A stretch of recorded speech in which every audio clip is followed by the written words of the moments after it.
Shalom, bien-aimés dans les Seigneurs, bienvenue dans notre programme de 5 minutes avec Jésus.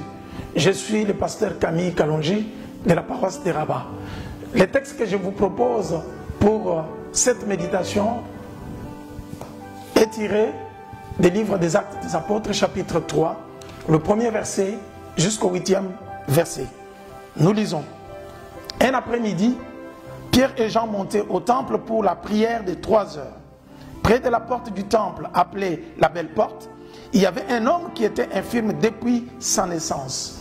Chaque jour, on l'apportait et l'installait là, pour qu'il puisse mendier auprès de ceux qui entraient dans le temple. Il vit Pierre et Jean qui allaient y entrer et leur demanda de l'argent. Pierre et Jean fixèrent les yeux sur lui et Pierre lui dit: regarde-nous. L'homme les regarda avec attention, car il s'attendait à recevoir de quelque chose. Pierre lui dit alors: je n'ai ni argent ni or, mais ce que j'ai, je te le donne. Au nom de Jésus-Christ de Nazareth, lève-toi et marche. Puis il est pris par la main droite pour l'aider à s'élever. Aussitôt, le pied et le cheville de l'infirme devinrent fermes. D'un bond, il fit sur ses pieds et s'est mis à marcher. Il entra avec les apôtres dans le temple en marchant, sautant et louant Dieu. Bien-aimé, Luc nous raconte les miracles faits par les témoins de Christ, Pierre et Jean, qui dans le premier chapitre et le deuxième étaient parmi les disciples qui ont reçu la promesse du Saint-Esprit pour être des témoins de Christ. Et au chapitre 2, ils ont reçu le Saint-Esprit. Et au chapitre 3, on nous présente qu'ils allaient au temple pour prier.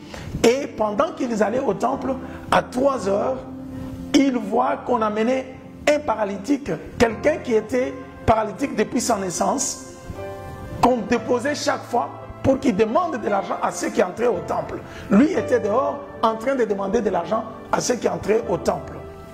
Pierre et Jean arrivent, le monsieur paralytique de naissance leur demande de l'argent. Pierre et Jean le regardent fixement. Je pense qu'ils étails en train de réfléchir sur ce qu'il faut faire. Ces témoins du Christ, conduits par le Saint-Esprit, discernent le vrai besoin de l'homme.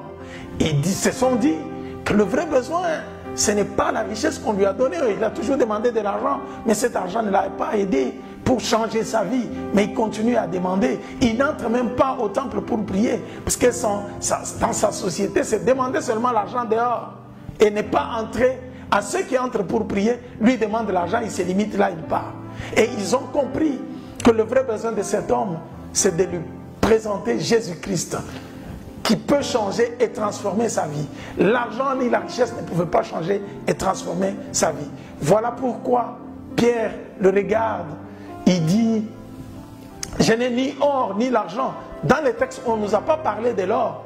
Mais Pierre cite l'or. Pour Luc nous raconte qu'il cite l'or pour montrer que la richesse et l'argent, nous n'en avons pas. Même si on te les donne, ça ne peut pas changer et transformer la vie. Mais ce que nous avons est plus important, c'est Jésus-Christ. Au nom de Jésus-Christ de Nazareth, lève-toi et marche. Cet homme s'élève et on nous dit, Luc nous raconte que c'est lui qui n'entrait pas au temple, qui s'est limité dehors, entre maintenant au temple. Il est parmi les adorateurs. Il saute, il loue Dieu avec les apôtres. Voilà la vraie résurrection qui arrive par ces témoins qui ont reçu le Saint-Esprit pour être les témoins du Christ. Ils ont discerné que l'homme ne connaît pas les vrais besoins pour lui-même. Il demandait de l'argent et l'argent n'avait pas transformé sa vie. Sa vie demeurait toujours la vie de quelqu'un qui était presque mort puisqu'il n'avait pas d'activité. Mais en le présentant, le ressuscité et la résurrection est entrée dans sa vie, dans la vie de ce paralytique qui n'avait jamais marché depuis sa naissance. Sa vie est transformée. Le monsieur reprend la vie. Il commence à marcher. Il saute. Il loue le Seigneur. Il entre maintenant dans la famille des gens qui pouvaient adorer le Seigneur. Voilà les miracles produits par le vrai témoin qui ont ressuscité qui ont vu Jésus-Christ ressuscité et qui viennent aussi de donner la résurrection à cet homme qui était presque mort dans toutes ses activités. Soyons de vrais témoins pour la résurrection des autres au nom de Jésus-Christ. Que le Seigneur vous bénisse.